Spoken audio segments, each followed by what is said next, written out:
Hello and welcome again to Motor Week. We're glad to have you with us.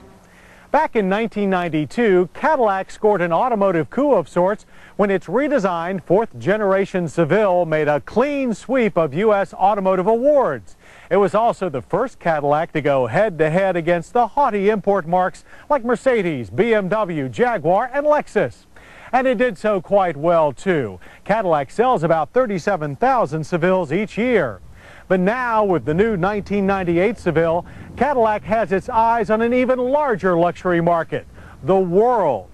The question is, can the Seville export its domestic recognition and success around an often hostile and very picky automotive globe? Cadillac thinks it can, and so it has designed the 1998 Seville to be a true world car. A point driven home by its official introduction not in the U.S., but at Germany's Frankfurt Motor Show, and the fact that among the first Sevilles to arrive in showrooms will be right-hand drive versions for the Japanese market. But world or not, it's a car that is still recognizably American.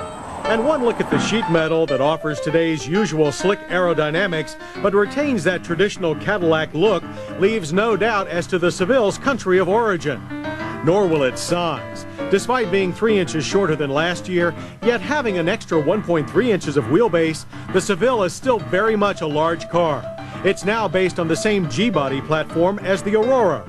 Export versions will be 4.5 inches shorter to fit tighter European and Japanese parking requirements. Its wider track is based on a new one-piece floor panel, which is laser welded to a single-piece integrated side structure for rigidity, resulting in a 100-pound weight boost that we think it hides very well. Power for the 98 Seville comes from a pair of Cadillac's third-generation all-aluminum Northstar 4.6-liter V8s. The SLS model growls 275 horsepower and 300 pound-feet of torque and is tuned for maximum mid-range response, while the STS puts out 300 horses and 295 pound-feet of torque and is adjusted for more top-end punch. Both use GM's latest Hydra-matic 4-speed automatic transmission, but in the Seville, Cadillac claims that new computer controls allow it to either respond like a normal automatic during quiet daily commuting or duplicate the shifting patterns of a manual gearbox for more spirited driving. Either way, it's quick. An early prototype STS delivered a 0 to 60 time of only 6.6 seconds and romped through the quarter mile in 15 seconds at 96 miles per hour. So this big yank is also fast. But whether we were on straight ribbons or switchbacks, driving fast or slow, the slick shifting transmission always felt like it was in the right gear. Most impressive. But that's hardly the bottom of the Seville's bag of tricks. The lighter McPherson strut front and new multi-link rear suspension use computer-controlled dampers that constantly readjust for road conditions and driver input, all aided by Cadillac StabiliTrak, included in a refined version of its integrated chassis control, which debuted in the 97 Seville. A sophisticated system of sensors and microprocessors that measure driver inputs and the car's responses. It then activates the standard traction control and front brakes to compensate for any differences. Think of it as a part-time autopilot that only triggers when you're in trouble. What you get in the end is remarkable handling for a 2-ton luxury car.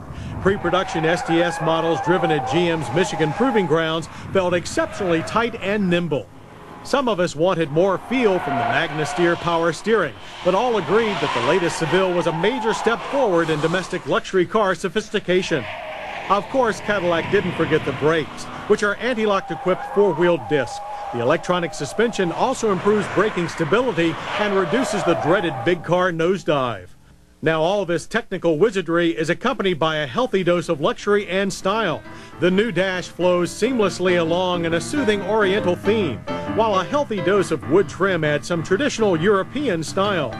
A world first for Seville is its optional adaptive seating, which uses 10 computer-controlled air bladders to constantly adjust seat support for maximum comfort. The leather-covered buckets also feature side-mounted airbags to supplement those in the dash, and shoulder belt mountings that are integrated into the seat structure a la Mercedes for more comfort and safety. The steering wheel both tilts and telescopes to give you an excellent view of the new vacuum fluorescent analog gauges and a driver information center that displays in 5 different languages. Other controls that have been refined or relocated include those of the SLS model's standard cassette CD stereo or the awesome 425-watt Bose 4.0 system found in the STS, as well as the standard dual-zone climate controls. The Seville interior also offers more clever storage spaces than most minivans, and world market features like an overhead grab handle on the driver's side and outside mirrors that tilt down for backing. The rear seat is also roomy and lavishly equipped. The rear bench has been raised theater style for a better forward view and offers a pass-through for skis, power ports, cup holders, and available seat heaters. Trunk space is expanded for '98 and now measures a healthy 15.7 cubic feet. But despite the bigger trunk and all those tech tricks, some of the most welcome changes will be those aimed at reducing interior noise. Cadillac has added low-noise fans and compressors, heavier sound insulation, and even thicker window glass to lower noise to levels that foreign buyers will find acceptable.